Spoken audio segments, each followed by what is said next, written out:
Sim, Lúcia, já vai começar. Obrigada. Pessoal, sejam todos bem-vindos à nossa edição, sexta edição do Café Elétrico. Eu vou dar uma boa tarde novamente a todos. Sejam todos bem-vindos ao Café Elétrico, sexta edição, que abordará sobre produção relevantes na pandemia de Covid-19. O Café Elétrico é uma webconferência promovida por docentes do Colegiado de Engenharia Elétrica, da UFOB, Centro Multidisciplinar de Bom Jesus da Lapa, que busca fomentar a discussão de temas relevantes para o processo de formação do estudante do curso de graduação em Engenharia Elétrica, demais cursos da UFOB e comunidade externa. Queremos agradecer à comunidade da UFOB, que está presente, também a comunidade externa, representada por instituições públicas e privadas do país.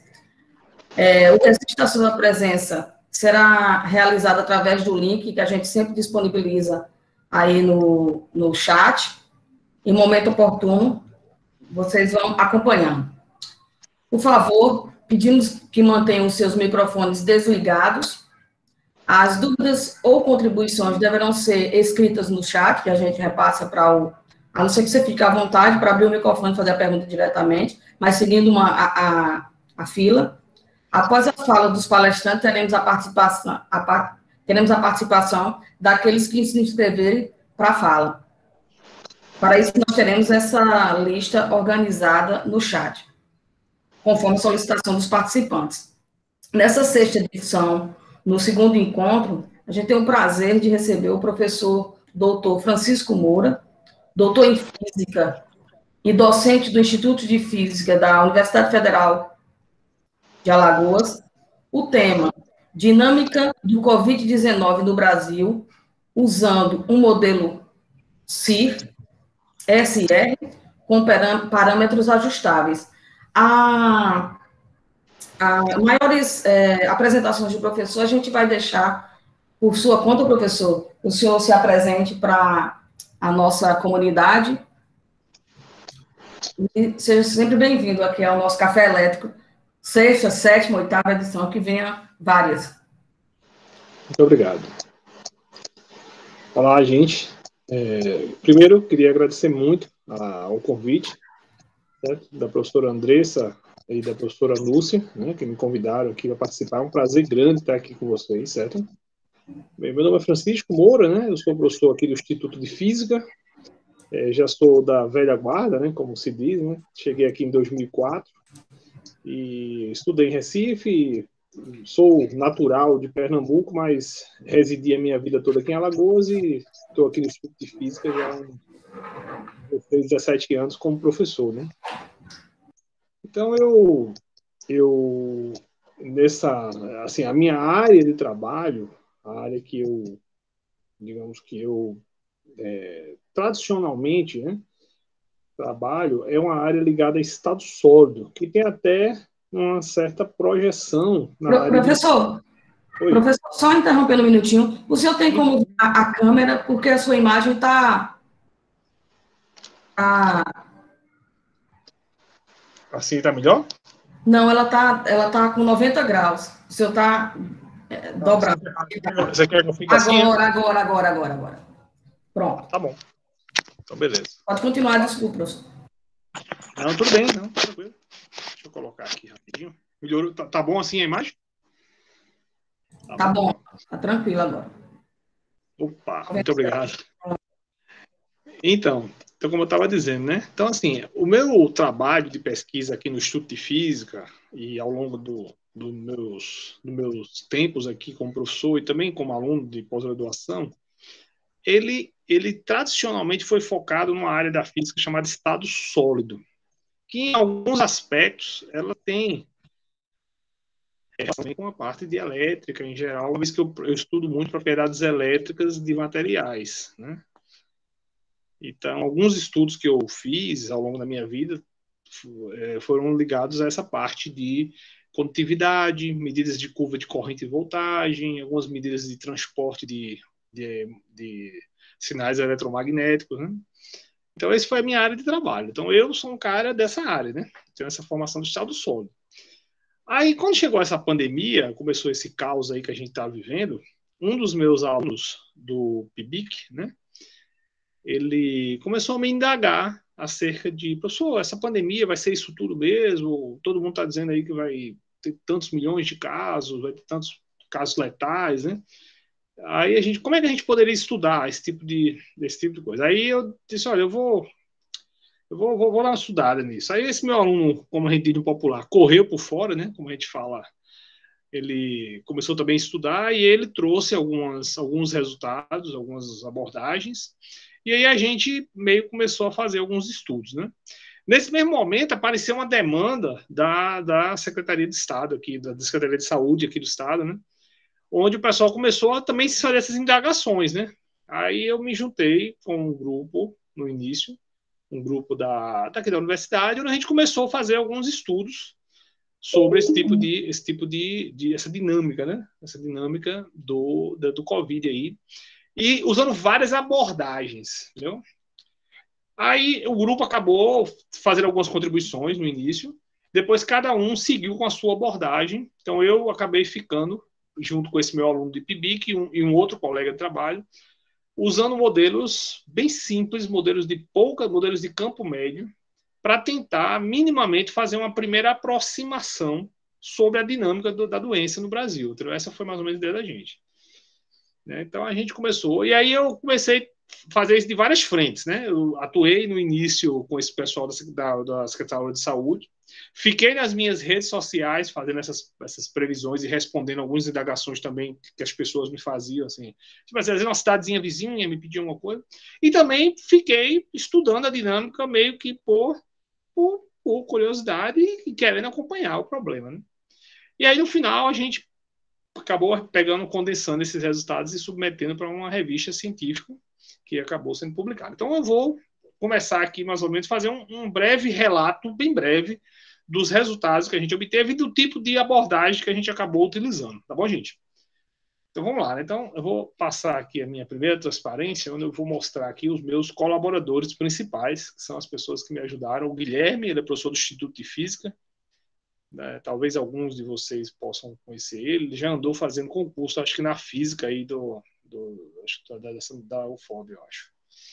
E o Ismael, que é o aluno de ciência científica, quem está curioso, ele está segurando uma cobra mesmo na mão, certo? Ele gosta de animais, essa coisa.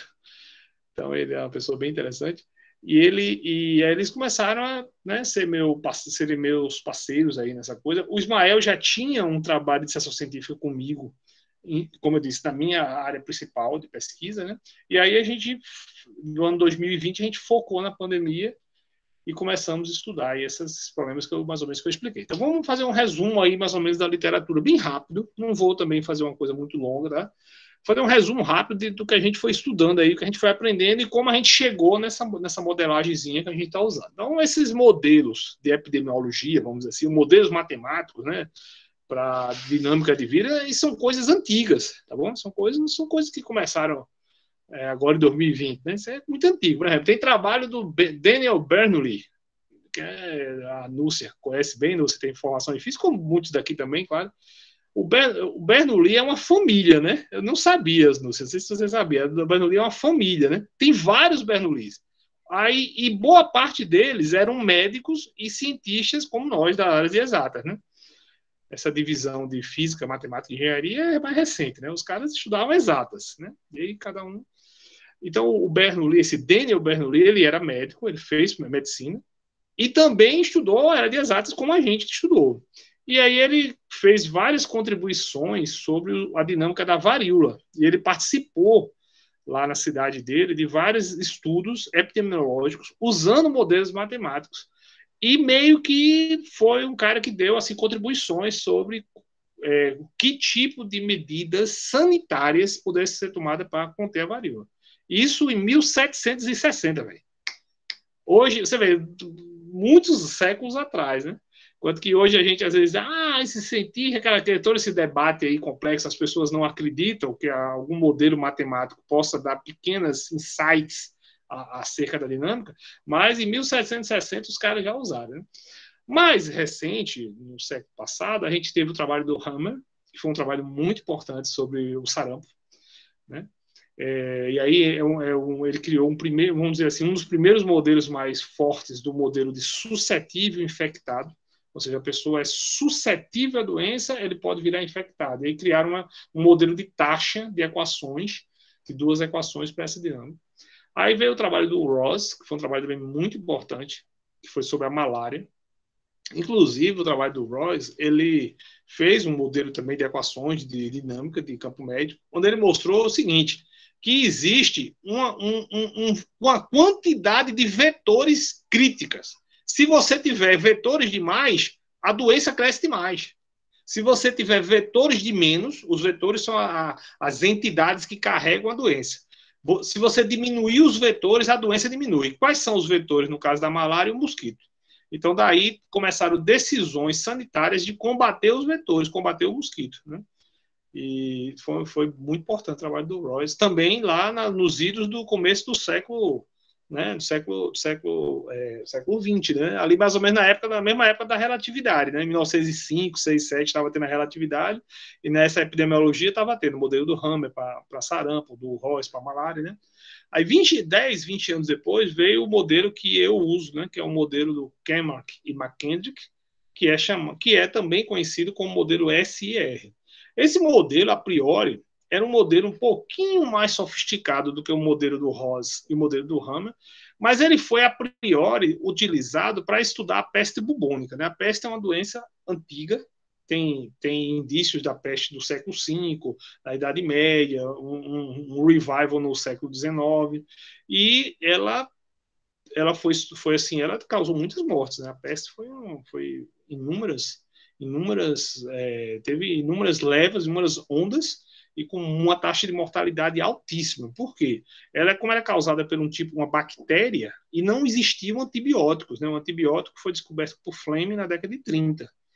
Então, assim, o tratamento para a peste não existia. Então, as medidas sanitárias acabavam sendo a melhor estratégia. Então, esse trabalho dele, ele dividiu a população de pessoas lá na Índia, que é o lugar onde ele se dedicou a estudar, em 3 classes. Existem pessoas suscetíveis à peste, pessoas infectadas pela peste e pessoas recuperadas da peste. Então, ele estudou esse modelo e ele criou várias estratégias para você entender quando a pandemia está controlada ou quando ela está descontrolada. Entendeu?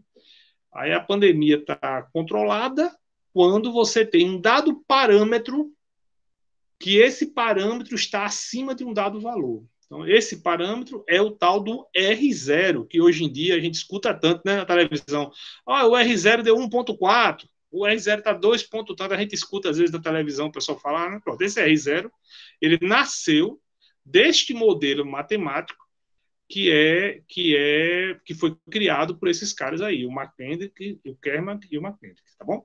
Então, eu vou fazer, gente, aí vai entrar agora para o pessoal aí que às vezes ela falou que tem a comunidade, né, mais ampla, que é imprescindível a participação até para poder a gente ter esse diálogo e também eles absorverem isso, mas aí a próxima transparência vai ter muitas equações. Aí o cara que às vezes não está acostumado, ele pode se assustar, mas não corra do seminário ainda não, que eu vou tentar explicar de uma maneira que não fique tão tedioso, tá bom?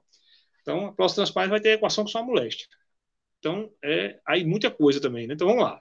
Então, vou descrever o modelo e vou fazer umas continhas, certo? Umas continhas para a gente entender o tal do R0 que todo mundo fala na televisão, beleza? Mas eu prometo a vocês que são poucas contas, certo? Então vamos lá. Qual é o modelo? Como eu disse, são 3 classes de indivíduos. Então eu tenho indivíduos suscetíveis à doença, são aqueles que podem pegar a doença. Todo mundo. Todo mundo. Preto, branco, roxo, gordo, magro, todo mundo. Todo mundo vai pegar a doença. São suscetíveis. Tá bom? Os infectados, que são aqueles que os caras que pegaram a doença, eles estão contaminados pela doença. E existe o cara que conseguiu se recuperar. Na verdade, o nome certo não é recuperar. O nome certo é o cara que foi removido. O que é o removido? O removido é o cidadão que ou se curou, se recuperou, ou infelizmente faleceu. Esses dois tipos, ou o cara que ficou curado, ou o cara que que infelizmente faleceu, os dois saem da dinâmica. Entendeu? Então, esse modelo ele tem essa especificidade. Então, pronto. Esse é o modelo chamado SIR. Suscetível, infectado, removido ou recuperado. Tá bom? Aí o que é que o modelo precisa? Ele não precisa do número, ele precisa da concentração. O que é a concentração? A concentração é essa coisinha aqui. Ó. A concentração S, estou botando aqui a transparência, vocês estão vendo aqui a transparência? Aqui. S é NS, ou seja, o número de suscetíveis dividido por NT, o número total de pessoas. No caso do Brasil, esse número total é a população toda, o Brasil todo. Tá? O I, esse Izinho, é a concentração de infectados. É o número de infectados sobre o número de pessoas total. E os removidos, é o número de removidos sobre o número de pessoas totais. S mais I mais R tem que dar 1. Se você soma as três concentrações, tem que dar 1. Tá bom? Pronto, então esse é o modelo SR, é só isso. Você divide o povo em 3 grupos. E agora vamos estudar como é que esses grupos se conversam, né? Então vamos lá. Se eu, que sou um suscetível, encontro uma pessoa que é infectada, existe uma probabilidade daquela pessoa tossir ou aquela pessoa transferir algum fluido para mim e eu ficar infectado, né? Então, aí a gente vai ter que revisitar aí o problema da probabilidade, certo, gente? Qual é a probabilidade de você ter um encontro entre uma pessoa suscetível e uma pessoa infectada? Essa probabilidade tem a ver com o produto das probabilidades individuais. Isso aí né, vai voltar lá para as aulas de probabilidade, né? Então, a probabilidade de você ter um contágio novo, ela é da ordem de S vezes I. Entendeu? S vezes I. Então, aí você vai dizer, pô, mas quer dizer que multiplicou S vezes I, contamina o cara? Não, tem uma taxa, porque nem sempre você vai encontrar uma pessoa infectada e o cara vai dar uma tossida, ou vai conseguir transmitir para você o vírus, ou a entidade, no caso, pode ser bactéria também, né? Mas a gente está pensando no vírus. Então, você vai ter uma taxa de infecção, é o chamado beta. Então, esse beta é um parâmetro que vai dizer, ó, tem lá uma probabilidade de um suscetível infectado se encontrar e você ter o contágio. Então, esse beta, ele é esse parâmetro que vai te dar a taxa que o suscetível vira infectado. Aí, depois que o cara pegou a doença, aí ele vai ter mais ou menos aí uns 10 a 12 dias para ele ficar curado ou, infelizmente, falecer da doença. Então, da ordem de 12 dias, a pessoa que está infectado deixa de ser infectado e passa para a classe do removido, que é o cara que foi ou recuperado da doença ou, infelizmente, ele faleceu. Aí esse 12 dias, que é um dado empírico obtido lá pelos médicos, você calcula esse gama, que é uma taxa é uma taxa de cura ou de remoção da dinâmica. Então, tem 2 parâmetros do modelo. O beta, que é a taxa de contágio, e o gama, que é a taxa de você ficar ali removido. Entendeu? Esses parâmetros são empíricos. O Cabarrite vai ajustando esses parâmetros, ou vai encontrando ele a partir da dinâmica de cada doença. Tem doença que leva 1 mês para o cara ficar bom. Por exemplo, citalomegalovírus. Se uma pessoa tem uma ativação desse vírus, ele demora quase 1 mês para poder sair do seu corpo. Eu já tive, passei 1 mês com febre. Em homem, em geral, não dá tanto problema. Em mulher, se a mulher estiver grávida, dá muitos problemas desse vírus. Então, cada virose, ela vai ter essa dinâmica específica e vai ter esses parâmetros. Entendeu? Então, vamos lá. Digamos que você comece hoje a dinâmica. Diga, olha, hoje eu tenho 200 milhões de suscetíveis, tenho 100 infectados e tenho ninguém recuperado. Essa é a situação hoje. Como é que eu acho a situação amanhã? Não é isso que a gente quer? A gente não quer saber. A partir da situação da doença hoje, qual é a situação amanhã, qual é depois de amanhã, qual é não sei quando. Não é isso que a gente quer? Então vamos lá. Aí eu faço o seguinte, então, a situação no dia 1 é a situação no dia 0, mais uma variação. Essa variação aqui é aquele produto de SI. Obviamente, com esse parâmetro beta aqui, dando a taxa de infecção. A mesma coisa você pode fazer para o IA. O número de infectados no dia 1 é o número de infectados no dia 0, mais uma variaçãozinha. Quem é essa variação aqui? Ele é a mesma probabilidade de você infectar um novo, agora positiva, retirando da equação o cara que está aqui sendo removido da dinâmica. É o cara que se curou ou que morreu. Então, você vai tirar aqui menos gama vezes o infectado. Então, uma parte dos infectados com uma taxa gama vai ou morrer ou ser recuperado, se curar. Então, esse é o ΔI. Essa equação do ΔI ela é importantíssima. Vamos trabalhar ela aqui. Vamos trabalhar esse ΔI aqui. Eu vou passar aqui, eu vou dividir essa equação por I. Tá? Aí eu encontro isso aqui. ΔI é igual a esse cara aqui. Aí eu divido por gama. Aí eu encontro esse parâmetro aqui. Beta vezes o suscetível no dia 0 dividido por gama menos 1. Aí você vai dizer, mas pode acabar fazendo essas contas para chegar nisso. Vou explicar para vocês. Vamos lá. Então, lembrando, né? O ΔI, ele é proporcional a essa coisa aqui. Uma constante beta vezes o S dividido por gama menos 1. Se esse cara for maior que 1, o ΔI é maior que 0. Certo? Desculpa. Se esse cara for maior que 0, se esse lado direito for maior que 0, o ΔI é maior que 0. O que quer dizer ΔI maior que 0, gente? Quer dizer o seguinte, que o infectado no futuro, ele é maior do que o infectado no presente. Ou seja, o número de infectados está crescendo. Se esse número for menor que 0, quer dizer o quê? Que o infectado no futuro, ele é menor do que o infectado no presente. Ou seja, a infecção está diminuindo. Então, esse limiar de maior que 0, menor que 0, vai dizer se a pandemia está crescendo ou se ela está diminuindo. Então, este parâmetro que dá beta S sobre gama é o fator de reprodução, é o fator R0. Entendeu? Então, o R0 que vocês veem muito na televisão é exatamente o parâmetro que vai dizer se ΔI ele é positivo ou se ΔI é negativo. Então, traduzindo, se o R0 for maior que 1, né, como isso aqui é R0, né, se ele for maior que 1, aí a pandemia cresce. Se ele for menor que 1, a pandemia controla. Então, o grande desafio é você controlar esse R0, pegar esse R0 e botar ele para baixo de 1. Se você conseguir, você controlou a pandemia. Se não, você não controlou. Então, vamos lá. Então, vamos agora descrever essas equações, essa mesma coisa das multiplicações do S com I. Vou escrever isso da forma diferencial, aí já vou ter que deixar aí na faculdade, na formulação matemática da faculdade, né, usando o cálculo, né? Aí o pessoal, às vezes, que não tem o conhecimento, ele pode entender o seguinte, isso aqui é como se fosse uma regra de crescimento ou diminuição. Né? Essas operações aqui são taxas de variação, tipo uma velocidade. Então, isso aqui que eu estou medindo como se fosse a velocidade do S, a velocidade do I e a velocidade do R. Então, o modelo, ele dá 3 equações chamadas equações de taxa ou equações diferenciais, onde elas vão te dar a dinâmica do número de suscetíveis, o número de infectados e o número de removidos. Então, no final das contas, são 3 equações diferenciais que vão, sendo bem alimentadas, elas vão te dar a dinâmica da doença. Pelo menos é uma dinâmica média. Né? Então, qual é a diferencial do que tem no modelo original para o que eu fiz, por exemplo? No modelo original, que é esse que está escrito aqui, o beta e o gama são constantes. Constantes para cada doença. E o cara assume que essas coisas não mudam com o tempo. Na verdade, essas coisas mudam um pouco.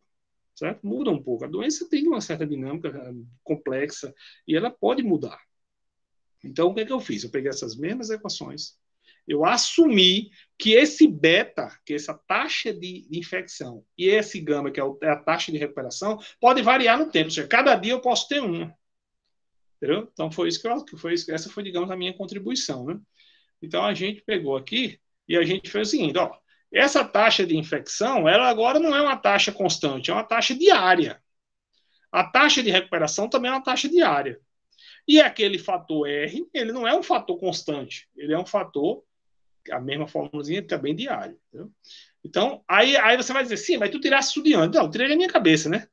E aí, como é que eu vou calcular? como é que eu vou encontrar quem são essas taxas? Eu conto da seguinte maneira, eu digo, olha, bem, eu tenho que ter acesso a pelo menos alguns dados da doença para poder eu fazer uma análise e encontrar quem é o beta e quem é o gama, que são os parâmetros importantes. Então, o que é que eu faço? Por exemplo, eu chegava ali em abril, maio, pegava a série histórica do número de casos. Quem é o número de casos? O número de casos é o número de infectados.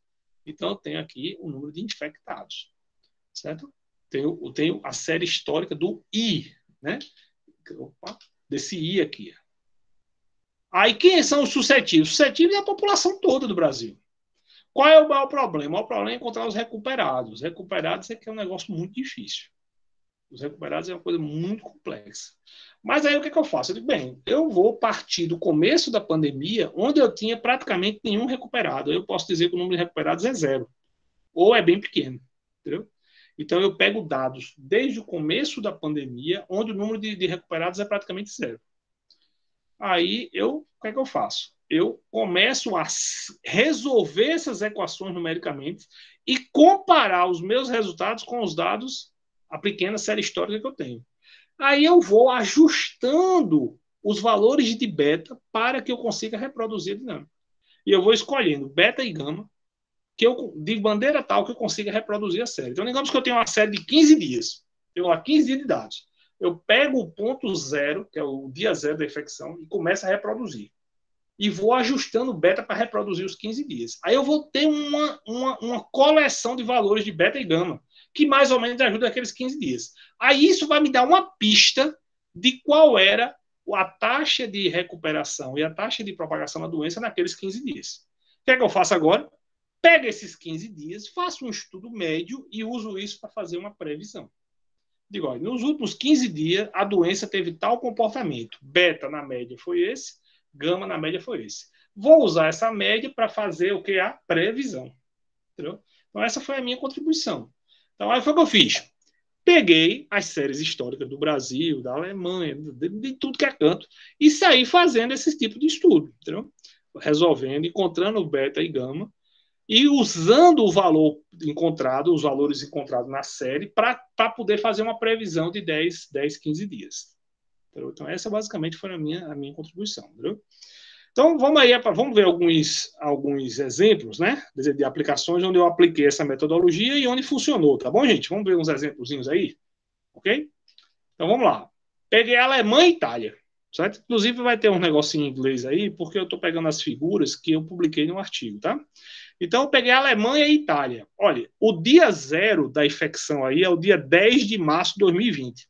Aí eu peguei dados até janeiro, dezembro, certo? Então, eu peguei dados desde o dia 10 de março de 2020 até final do ano. E saí reproduzindo esses dados com esse meu modelo. Se você olhar aqui, eu tenho a bolinha, é o dado oficial. É o dado mesmo, o que aconteceu na verdade. A linha preta dentro é o resultado do meu modelo. Né? Aqui é para a Alemanha. Aqui é para a Itália, mesma coisa. A bolinha são os dados da Itália. E a linha preta são os resultados obtidos por esse modelo que eu usei. Aí qual é a vantagem? A vantagem é que é um modelo simples de 3 equações, que a gente resolve simples. Aí eu consigo tanto reproduzir a dinâmica, quanto eu posso fazer pequenas previsões, para saber quantos casos vai ter daqui a 10 dias. Entendeu? E também, pelo que vocês viram, eu consigo calcular aquele fator de reprodução, que é aquele fator R. Saber qual o valor do R hoje, por exemplo. Né? Então, essas são as vantagens. Aí eu calculei, comparei com dados de outras metodologias e bateu razoavelmente. Vai dizer que dá igual não dá. Dá ali um erro de 7, 8, 5%. O máximo erro que eu encontrei foi da ordem de 10%. Que nesse tipo de problema é considerado um erro baixo. Entendeu? Né? Então, aí vamos para o Brasil agora, né? Vamos para o Brasil. Aí foi o que eu fiz. Como eu te falei, desde o começo de 2020 que eu estou nesse lereado, né? Pego lá a série histórica. Por exemplo, em abril de 2020, eu peguei os resultados de abril até março, reproduzi a dinâmica e peguei ali os últimos dias e fiz uma previsão. Aí guardei esse valor. Aí quando chegou em maio, reproduzo a dinâmica de março até maio, pego os últimos dias, faço uma previsão. E é isso aí fazendo. Eu fiz isso desde o comecinho, guardei todas essas previsões. Né? Aí, por exemplo, aqui eu tenho algum desses exemplos. Um dos exemplos que eu fiz. Um lá para a banda do final de dezembro. No finalzinho de dezembro, eu reproduzi a dinâmica. Então, você está vendo aqui, não sei se vocês conseguem ver daí, ó, essa curva sólida aqui, bem preta, é a superposição dos dados, as bolinhas, que são os dados, e a linha do meu modelo. E aqui em cima tem um pontilhadozinho aqui, que são as previsões. Viu? E aqui o fator E de reprodução. Aí aqui, bicho, eu guardei todas as previsões que eu fiz ao longo dos anos. Saí guardando um monte de previsões. E comparei as previsões com os dados reais, ou seja, o dado que deu. Por exemplo, dia 30 de abril eu fiz uma previsão para o dia 10 de maio. Aí guardei a minha previsão. A minha previsão, digamos, eram 30 mil casos. Aí, quando chegou lá no dia, deu 28 mil casos. Entendeu? Aí eu guardei na tabelinha. Previsão, 30 mil, valor real, 28 mil. E saí guardando essas previsões. Entendeu? Aí aqui eu plotei um gráfico delas. Ó. Isso aqui são as previsões, que são os quadrados, versus os dados oficiais, que são as bolinhas. Você pode ver que bate razoavelmente bem. A distância média aqui não dá nem 10%. Entendeu? Isso eu fiz ao longo do ano todo, né? Aí aqui, ó, eu tenho aqui o trabalho que a gente publicou, né? Peguei esses resultados aqui que vocês estão vendo e publiquei, saiu num volume aí do Física A, que é uma revista tradicional da minha área, né? Volto a dizer, não é meu tema principal de pesquisa, essa área, né? Seria sistemas biológicos, sistemas dinâmicos, né? Mas a gente conseguiu publicar, né? Foi bom para o estudante também, que é um estudante do PIBIC, um garoto jovem daqui da universidade, faz quinto período de física, né? Então foi um momento legal para ele, né? E também demos uma contribuição aí. Aí eu, como eu disse, a gente publicou, mas eu sigo nessas previsões aí, eu sigo fazendo esses estudos aí, entendeu? Então eu vou mostrar para vocês aí alguns estudos mais recentes, tá bom? Então, por exemplo, estudos atualizados com dados até ontem, tá bom, gente? Ó, então aqui, ó. Os dados pretos, as bolinhas pretas são os dados oficiais, a linha vermelha dentro é o meu modelo reproduzindo a dinâmica da epidemia desde 21 de março de 2020 até hoje, aqui até hoje. Aqui, vendo? Aqui quando chegou aqui, 21 de 1 aqui, já é esse ano, entendeu? E aqui, a linha verde são as minhas previsões para 10 dias. Então, na minha previsão, no dia 25 de abril, a gente deve ter 14 milhões de casos. Entendeu? 14 milhões de casos. É a minha previsão para daqui a 10 dias. Posso fazer a mesma coisa para os casos letais. Esse aqui foi para os casos confirmados de Covid. Eu posso fazer para os casos letais. Mesma coisa. Eu tenho aqui, as bolinhas são os dados oficiais. A linha vermelha é o meu modelo reproduzindo, entendeu? Reproduzindo a dinâmica. E a linha verde são as previsões. Você pode ver aqui, ó, que eu tenho aqui uma previsão para daqui a 10 dias, que em 10 dias a gente vai ter, infelizmente, 390 mil casos letais. Entendeu? Essa é a minha previsão para daqui a 10 dias. Aí eu fiz aqui, novamente, uma comparação dos dados oficiais de casos letais com as minhas previsões desde o começo do ano. Previsão que eu fiz desde maio de 2020, né? Até hoje. Então está tudo mais ou menos batendo. Uma diferençazinha aqui, outra ali, mas diferenças menores, na média, menor do que 10%, que é considerado um erro aceitável. Né? Mas, ó, tá vendo? As bolinhas são os dados oficiais e os quadrados são as previsões que eu fiz, entendeu? Então, professor, tem como diminuir um pouco? Aqui eu tenho um dado meio assustador. Tem como diminuir um pouco o gráfico para a gente dar uma olhada no eixo X? Veja se dá para Diminuir um pouco. Menos. Aqui é a data. Né? É data, né? Isso é a data, né? Tá bom. Porque a gente está vendo. Data, não tá vendo 21 do 5, 21 do 6, aqui é a data, né? 21 do 5, tá vendo? É a data até abril, né? Dá dando para ver? Isso aqui é o número de casos letais no eixo Y. Professor Fidelis, é porque eu acho que a sua transparência ela tá com um zoom, sabe? Aí diminuir tá cortando. Um pouco o zoom, professor. E quando chegou nos gráficos foi que a gente conseguiu ver. Vá no zoom e diminua um pouco, por favor. Espera aí. Vocês estão vendo aqui? Aham. Deixa eu ver. Vocês estão vendo aqui? Vamos lá, deixa eu ver aqui, viu? Pronto, pode botar aí, pode botar assim ou diminuir um pouco. Deixa eu dar uma reduzidazinha, viu? Exatamente, isso. Então, desculpa, viu, gente? Aí reduz a tela. Pronto, aí tá melhor, pessoal? Show de bola, ficou show de bola agora, Beleza, professor. obrigada aí, William. Desculpa, viu? Nada, Mas vocês conseguiram aqui ver as... a gente está de fora para ajudar mesmo. Beleza, desculpa aí, viu? Mas vocês conseguiram ver aqui, ó, por exemplo, aqui é número de casos letais, aqui é dias depois do dia 21 de março de 2020, né? Sim, aqui sim. É a epidemia, né? Desde o começo de março do ano passado até hoje, entendeu? Desculpem aí, viu, gente? E aqui é essa comparação do número de casos letais, os dados oficiais e as previsões. Então, por exemplo, no dia 21, ó, tá vendo aqui? 21/8 de 2020, eu fiz uma previsão da ordem aí de 120 e poucos mil casos letais. Aí deu praticamente, deu o mesmo valor, menos 10%, bem menos de 10%. Né? Um deu 126, o outro deu 128. Compreendeu? Então, aqui, ó, o quadradinho é a previsão que eu fiz e a bolinha é o dado que aconteceu no dia. Entendeu? Então, eu fiquei comparando guardando todas as previsões e fiz esse comparativo aí, né? Então, aí aqui, o último dado aqui que eu tenho para mostrar para vocês, assim, a última figurinha, é o número de casos letais por dia. Esse é assustador, entendeu, gente? Aqui eu tenho a linha preta, são os dados reais. Peguei os dados lá do Ministério da Saúde, né? E coletei eles e estou analisando. São dados reais. A linha vermelha é uma tentativa de reproduzir essa série com o meu modelo. E a linha verde aqui em cima, não sei se vocês estão vendo aqui, é a previsão para daqui a 10 dias. Então veja que negócio assustador. Viu? Observe que eu tenho dados, como casos letais no começo, os dados não eram muito consolidados, aí esse eu peguei a partir de 1 de abril de 2020, tá bom, gente? Então eu tenho dados desde o começo da pandemia, mesmo assim. Então observe. No ano 2020, o máximo que a gente chegou foi aqui em torno de julho de 2020, onde chegou a uma casa de aproximadamente 1.500 casos letais. Foi o máximo aqui. Tá vendo aqui? Não estou aqui? Passando aqui o cursor? Né? Sim, estamos. Marcar aqui.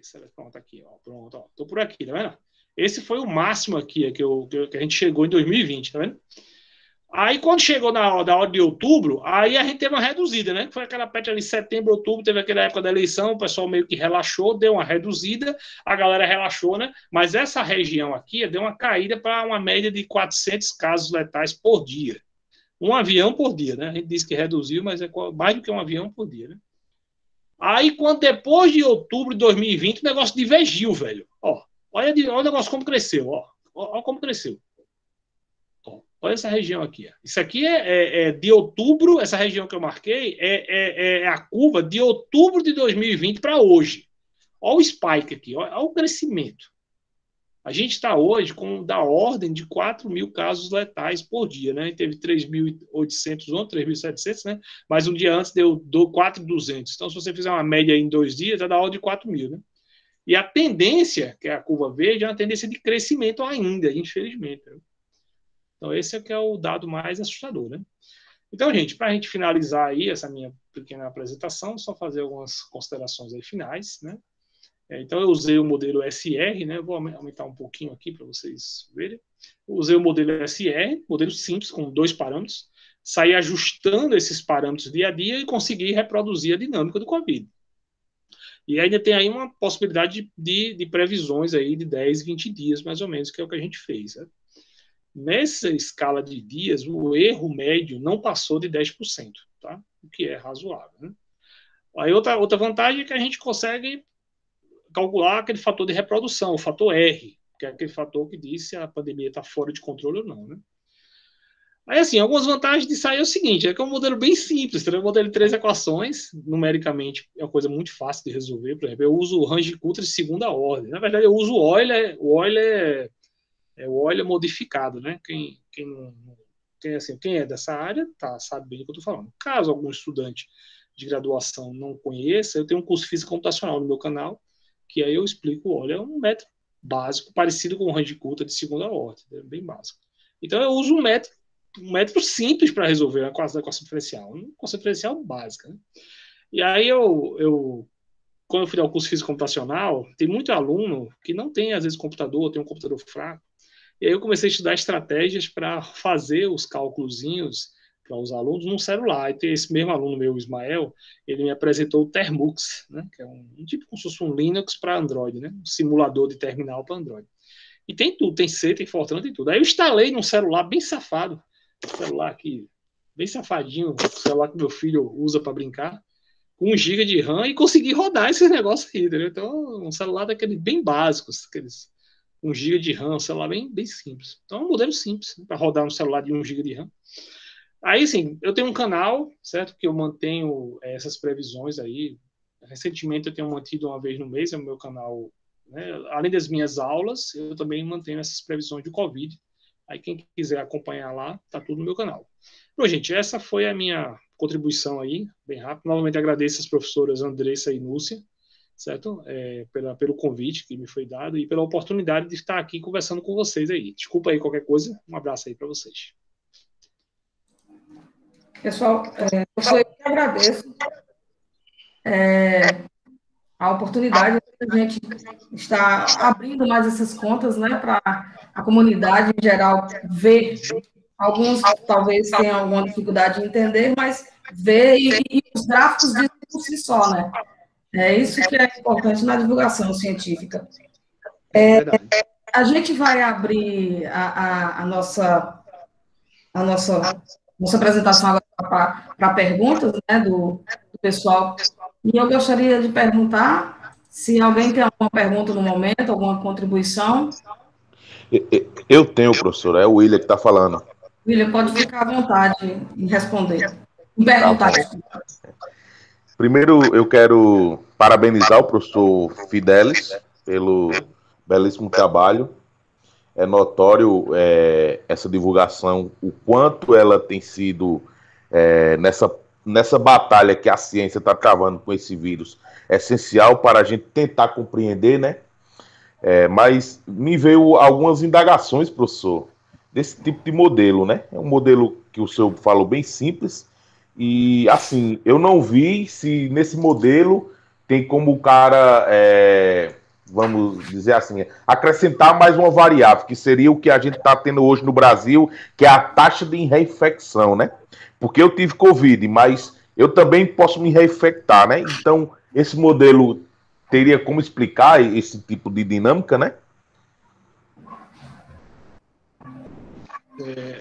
Rapaz, a sua pergunta é muito oportuna e muito boa. E, assim, vai dar uma oportunidade da gente discutir algumas coisas bem legais. Bem, se de fato a taxa de reinfecção for algo alto, esse modelo, do jeito que está escrito aqui, ele não contém. Entendeu? Então, a gente teria que reescrever as equações de dinâmica, adaptar exatamente, para incluir esse fator. Compreendeu? E aí, é possível, sim. Agora, teria que reescrever. Aí existem diversas variantes do modelo SR. Existe o SR quarentena, existe o SR com a estrutura de idades, que é para você fazer uma classe de modelos para cada idade, porque aqui não tem, aqui é todo mundo igual. Assim, a segunda leva está mostrando que, de fato, as pessoas jovens podem pegar da mesma maneira, mas ainda existe uma incidênciazinha maior nas pessoas mais idosas, né? Mas... né? Porque essa indagação ela nasce porque a gente pode ver que o modelo, ele tanto nas previsões quanto o que se diz respeito aos dados coletados, a taxa de erro ali tá no considerável, né? Quando o cara vai ver o que foi simulado com o que está acontecendo no tempo real. Mas agora tem essa nova variante que deveria ser uma preocupação maior, né, para essa questão nesse tipo de compreensão. Como eu disse, né, se de fato essa nova variante, ou as especificidades da dinâmica incluírem realmente uma reinfecção com alta taxa, aí esse modelo aí tem que ser totalmente reescrito, entendeu? Totalmente reescrito. Tem que incluir uma quarta equação, que eu conheço ela, que ela inclui lá um acréscimo do número de suscetíveis, uma vez que alguns removidos podem voltar a ser suscetíveis, entendeu? Então teria uma quarta equação. Mas, era justamente isso que eu estava pensando, porque se o cara pudesse fazer essa adaptação aí, eu acho que, na minha visão, poderia baixar essa questão desse erro aí, né, que está tendo, e já é considerável, né? Veja, nessa classe de problema, um erro abaixo de 10% nesse tipo de modelagem é considerado um erro baixo, entendeu? Tipo assim, não é um erro alto. Com relação à população, né? População em relação ao range de parâmetros que você tem. Então, esse erro que a gente viu aí, que eu disse que é o erro máximo que a gente obteve, ele é considerado um erro baixo para essas modelagens. Compreendeu, bicho? Não é um erro alto, não.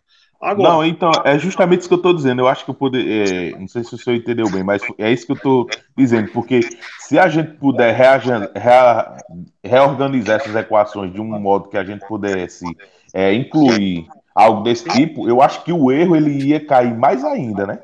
Não, e ainda, o erro, assim, além dessa questão do erro cair, você poderia realmente fazer previsões mais, digamos, até mais longas, ou você entender melhor ainda a dinâmica. Agora, isso se a reinfecção for algo realmente macroscópico, porque ainda tem um debate, né? Entendeu? Ainda tem um debate ainda que o pessoal ainda não está muito crente. A reinfecção é algo tão macroscópico assim, entendeu? Talvez essa contribuição venha, na quarta equação, venha no caso da vacina, né? Se ela estiver acelerada a esse ponto, né? Talvez entre a quarta equação com mais...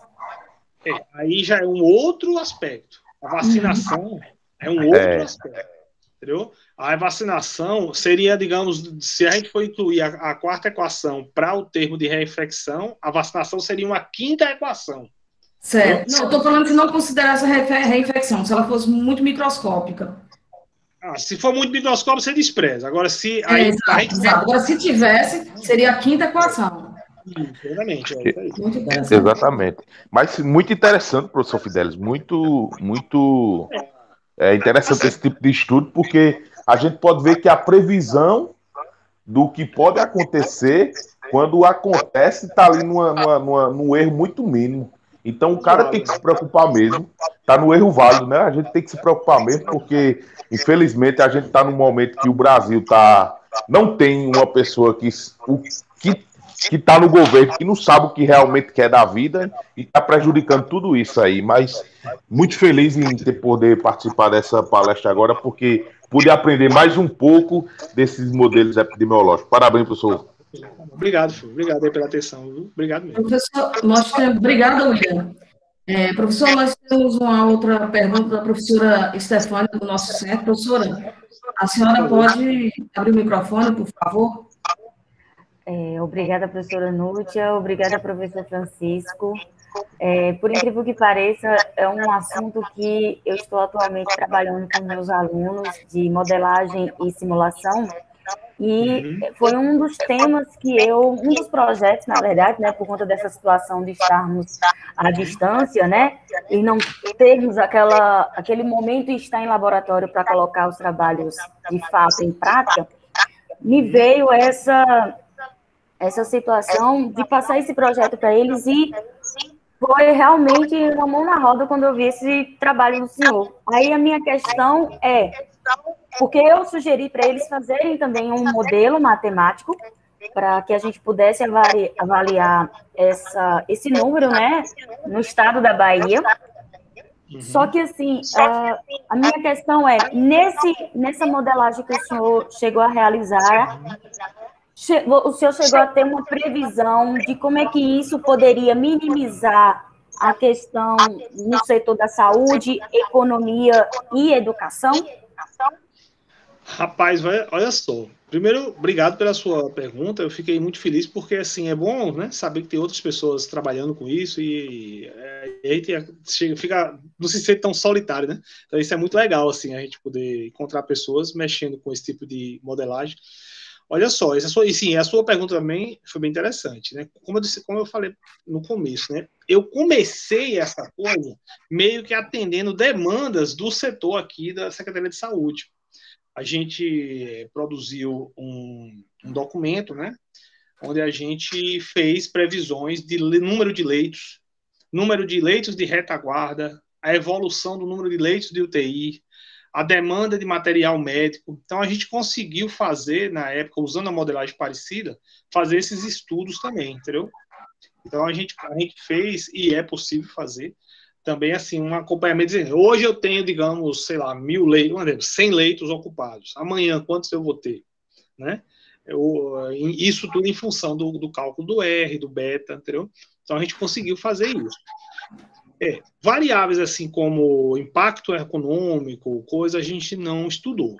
Tem um grupo aqui fazendo isso, mas eu realmente não acompanho. Nessa minha modelagemzinha aqui, eu consigo fazer ainda estudos dessa parte de evolução do número de leitos, da evolução do número de demanda por insumos hospitalares, entendeu?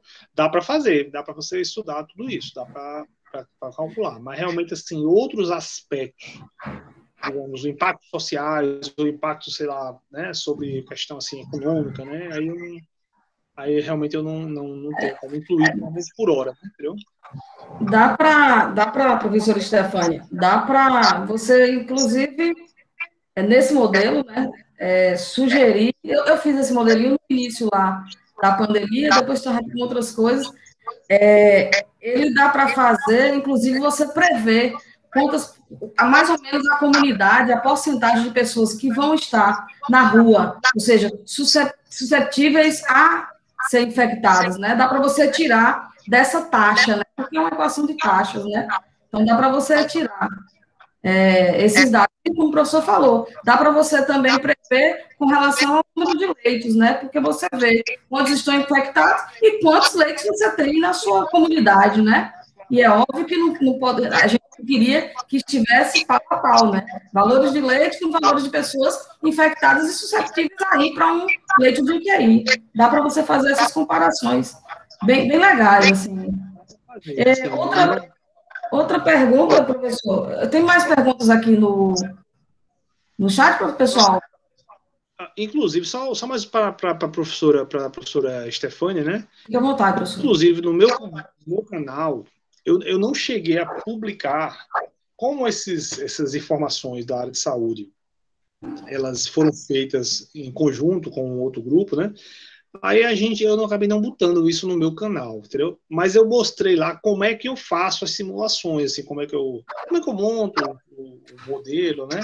Como é que eu faço. Eu dei, digamos, fiz alguns vídeos explicando mais ou menos como é que eu faço o procedimento. Então, aí, entre aspas, você só precisa trocar os dados de inicialização. Então, por exemplo, eu tenho uma série de leitos lá da Bahia, de ocupação do leitos da Bahia, eu tenho isso. Bom, pega essa série, bota lá na modelagem e ele vai dar para você uma previsãozinha para 10, 15 dias. Entendeu? Com interpolação, né? Com interpolaçãozinha. Exatamente. Pega a série de pessoas em Salvador ou na cidade de Macaúbas, um exemplo. Aí ele vai te... Assim, basicamente, a modelagem ela acaba sendo tipo uma ferramentazinha, né? Ela vai servir para qualquer sériezinha que você tiver, que você quiser fazer a previsão. Sempre a modelagem vai ter um errozinho, entendeu? Infelizmente, não tem como o cara escapar muito de um erro aí de 5%, 10%, né? Mas dá para fazer, do ponto de vista da evolução de insumos hospitalares, número de leitos de retaguarda, número de leitos de UTI, número de... até mesmo, tipo, oxigênio, volume de oxigênio no UTI, eu preciso de tantos metros cúbicos de oxigênio, dá para fazer. Dá. Como eu disse, é uma série, você só precisa reescalar a série que você vai, digamos, querer evoluir, né? Obrigada, professor. Realmente foi de grande valia a presença do senhor aqui hoje conosco. Abriu minha mente e acredito que vai abrir a mente dos meus alunos também. E é incrível, viu, professora Nútia? Ele conhece a Bahia, ele falou de Macaúbas, que é perto aqui da gente. Eu sei porque ele falou de Macaúbas. Nós temos eu tenho alguns alunos daí da Bahia, né? Socorro é de Macaúbas, né? Vandearle. Eu também Vandearle daí também dessa região, né? Acho que Vandearle, não sei se Vandearle estudou nessa faculdade, não sei. Estudou no estadual. Eles estudaram na UESB, na UESB. Mas eu conheço muita gente daí, e tem, o meu pai também trabalhou, meu pai trabalhou no Polo aí, Camaçari, então eu conheço um pouco da Bahia. Professor, eu queria tirar uma dúvida com relação ao R0. Uhum. O R0, ele também me daria, se eu estou dentro, numa configuração de pandemia, de epidemia?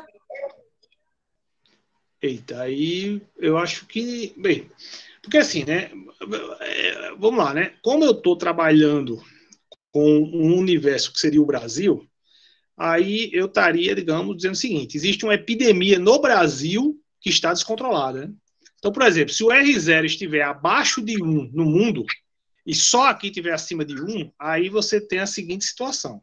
Eu tenho, olha, em todo lugar o R0 é abaixo de 1. Mas no Brasil é acima de 1. Aí, pelo que pouco eu estudei dessa área, a nomenclatura seria, existe uma epidemia no Brasil, né? Okay. Quando você tem o R0 grande em vários locais espalhados pelo mundo, é que você faz o diagnóstico, vamos dizer assim, de uma pandemia, né? Então, o R0 num único local, ele não dá para caracterizar pandemia. Mas um estudo mais amplo dele em vários locais é que vai dizer se tem uma pandemia, né? Entendeu? Então, ele é um parâmetro que pode fazer isso, mas não em um único país, compreendeu? Tipo assim, eu vou ter um R0 só no Brasil, não. Aí só no Brasil que eu posso dizer existe uma epidemia no Brasil. Agora também eu não sou o cara que entende 100% dessa nomenclatura, não. Isso aí foi o que eu andei lendo. Não é a minha, como eu disse, não é a minha área de especialização. Isso foram leituras e conversas com alguns epidemiologistas, né? Okay. Pode ser até que eu tenha pecado aí na resposta, mas pelo que eu entendi é isso. Você precisa fazer um diagnóstico global, calcular esse R0 em vários locais, para poder você, mais ou menos, fazer uma caracterização, né? Ou seja, só essa curva de R0 que eu medi no Brasil, por exemplo, ela não vai dizer que nós temos uma pandemia, entendeu? Mas sim uma epidemia no Brasil, né? Okay. Professor, eu peço desculpa, eu não estou vendo a mãozinha lá levantada. Você poderia... Professor... A minha mão está levantada? Desculpa. Nútia... Opa. Oi, Andressa. Professora Andressa? Professora Andressa, por favor. Oi, pessoal, desculpa a interrupção. Eu não sei se é o professor Francisco ou a professora Núcia que está com mais um dispositivo ligado, aí está dando uma interferência e duplicação da fala. E é. Você acha que sou eu, é? Não, eu não sei se é você ou o Núcia que está com mais um dispositivo. Eu vou desligar o meu para eu verificar. Eu tô com o computador ligado, agora o microfone está desligado. Eu desligo o microfone. Então, coloca no mute, professor, por favor, o computador, que aí evita sair o áudio. Tá no mute, viu? Tá tudo no mute. Beleza. Tá tudo no mute. Tá bom, então. Obrigada. Viu? Desculpa a interrupção. Nada, professora Andressa. Professor Sobrinho, fica à vontade para a sua pergunta. Ok. Na verdade, são duas. Professor Mourão, você usou uma série temporal, certo? Justamente dos dados de óbitos, e eu gostaria de saber, né, evidentemente que, só para explicação, considerando que essa série temporal, né, ela estaria aí, tem aquele problema, né, de certificar um pouco mais à frente, né, com relação à Covid-19, se realmente foram aquelas mortes em relação à Covid-19. Então, eu gostaria de saber como foi essa busca dessa série temporal, ok? Essa é a primeira pergunta, são duas. A segunda quais como é que eu diria, os métodos de erro, né, para justamente essas previsões, é preciso que você tenha usado alguns métodos de erro, né? Quais os métodos de erro que você utilizou? Aqui, né? Isso. Opa, estão me ouvindo aí? Obrigado, boa tarde. Boa tarde. Então, a série, né? A série, veja, eu peguei a série a priori nos dados do Ministério da Saúde, né? Então, essa foi a minha série de dados, os dados oficiais. Agora, eventualmente, essas séries realmente eles reorganizam a série e tem pequenas modificações. Assim, um dia deu, sei lá, 4.400 mortes por dia. Aí os caras fizeram alguma reorganização lá, deu 4.100, caiu 300. Então, assim, de fato, a série, eles muitas vezes eles atualizam esses dados e tem pequenas modificações. Agora, essas modificações, elas não foram tão macroscópicas assim, entendeu? Pelo menos eu não captei. Toda vez que eu vou fazer uma atualização, já para incluir essas modificações que o senhor chamou bem a atenção, eu pego toda a série de novo, já para corrigir qualquer eventualidade que eles tenham percebido que estava errado. Então, cada vez que eu vou fazer ontem eu atualizei os dados, aí eu fui lá, peguei a série toda, desde o dia que eu tradicionalmente estudo, que é da ordem de final de março de 2020. Então eu pego a bicha toda, porque eventualmente eles mudaram alguma coisa, um negócio ali, uma diferençazinha, entendeu? Aí é isso. Então eu tenho esse costume que aí ele muda. Agora são pequenas mudanças, não é uma mudança macroscópica, não. Tipo assim, não cai de 3.000 para 0, não, entendeu? Cai 3.000 para 2.800, entendeu? Então não, acaba você consegue ver isso na taxa de retorno, né? Quando você faz inicialmente a taxa de retorno, você consegue ver logo as diferenças que ocorreram. Você vê pequenas diferenças assim, entendeu? Eu guardo a série antiga e comparo uma com a outra, e aí dá pequenas diferenças, mas coisa muito pequena. Rapaz, olha, agora eu vou dizer uma coisa do senhor. Eu fiz um estudo de erro muito simplório, certo? Muito simplório mesmo. Eu peguei como é que eu faço a previsão? Por exemplo, estamos hoje o quê? Estamos hoje 16 de abril, né? Aí hoje eu vou fazer uma previsão de mais uma previsão, por exemplo, né, para 26 de abril. Como é que eu faço? Eu pego a curva de beta e gama para os últimos 5, 10 dias, próximo desse dia de hoje, faço um estudo médio de qual foi o beta médio da doença nos últimos 10 dias. Deu tanto.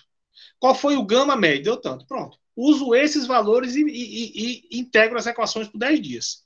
Guardo o valor daqui a 10 dias numa tabelinha. Quando chega daqui a 10 dias no futuro, eu vou lá, olho o valor que deu no Ministério da Saúde e comparo com o meu valor. Subtraio um do outro, divido pelo valor, pronto. Esse é o erro.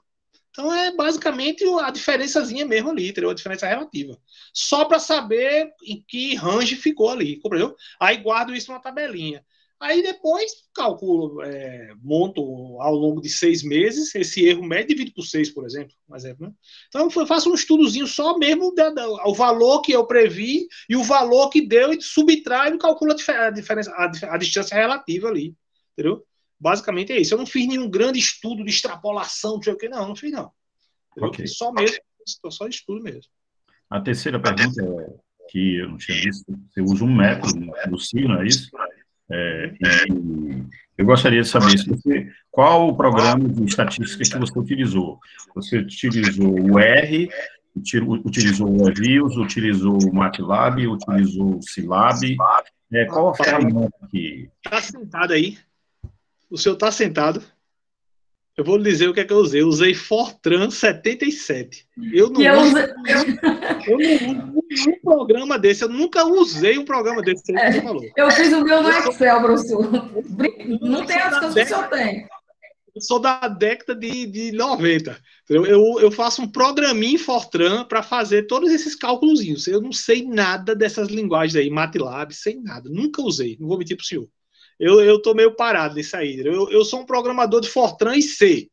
Basicamente, eu não uso. Aí, todos os cálculos, eu pego o procedimento de cálculo numérico e faço um programa para resolver. Por exemplo, range culta de segunda ordem, de quarta ordem. Aí eu pego o formalismo matemático e crio um programa para resolver aquilo. Eu sou meio antiquado.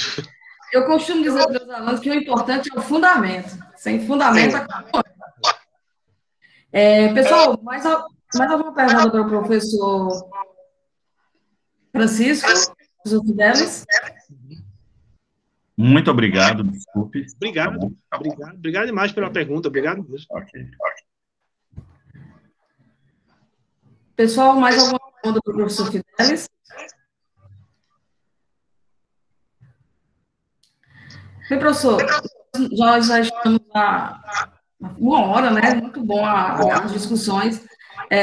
O senhor queria fazer suas considerações finais para a gente finalizar a nossa apresentação? E eu agradeço mais uma vez, em nome do nosso colegiado de elétrica, e a gente está à disposição e espero contar com o senhor em outras atividades aí, palestras. Eu estou sempre à disposição, certo? Que me precisarem de mim, no momento que precisarem de mim, eu estou à disposição. Agradeço novamente o convite da professora Núcia e da professora Andressa, certo? Agradeço a plateia que escutou tudo e perguntou, agradeço o pessoal que perguntou. Assim, a gente pode manter contato através do meu canal, né? Hoje em dia estamos todos aí online, né? Então, assim, esse meu canalzinho do YouTube, apesar de ser bem simples, eu não sou produtor de vídeo, eu faço alguns videozinhos amadores em casa mesmo com o meu celular, com esse celularzinho assim, então... não tenho muitas capacidades gráficas, né, e técnicas, né, artísticas, mas consigo, dentro do ponto de vista, fazer algumas interações legais e a gente pode manter contato e acompanhar essas previsões. A professora que está trabalhando também com isso aí, tem lá alguns vídeos onde eu explico, como inclusive no meu curso de Física Computacional 2, um dos exemplos que eu dei foi a resolução desse problema aí, entendeu? Mas é isso. Então, quem precisar de qualquer feedback, qualquer coisa, pode contar comigo no meu canal. E, mais uma vez, obrigado, certo? Pelo convite que eu recebi das professoras. E um abraço aí para todo mundo. Muito obrigado pela atenção. Obrigada, professor. Eu, particularmente, vou entrar em contato com o meu modelozinho, também numa linguagem textinha. Mas tem umas duvidazinhas e vou querer, sim. Está rodando, mas não custa a gente fazer uns alinhamentos, né? Não custa a gente arrumar mais. Obrigada mais uma vez. Pessoal, a gente agradece ao professor Fidelis. Obrigado mesmo. E estamos aí à disposição. Nós teremos o próximo dia 23, não é isso? Hoje 16 a 23, o terceiro encontro do café elétrico, tá certo? Produção de álcool clorinato e álcool em gel no contexto da pandemia do Covid-19. Professor Jorge Luiz de Oliveira, docente da UFOP. Então, estão todos convidados, o professor Fidelis fica à vontade para participar. E obrigada mais uma vez. Amém, gente. Valeu por tudo aí, viu? Um grande abraço. Eu fico no aguardo do vídeo aí para divulgar também aqui no canal. Sim, professor. Assim que terminar aqui, a gente já trabalha nele. Eu agradeço. Obrigada, viu, professor, pela participação. Um abraço. Obrigada a todos pela participação também. Um abraço para todo mundo aí, viu? Valeu mesmo. Tudo de bom. Obrigada, professor. Até mais, pessoal.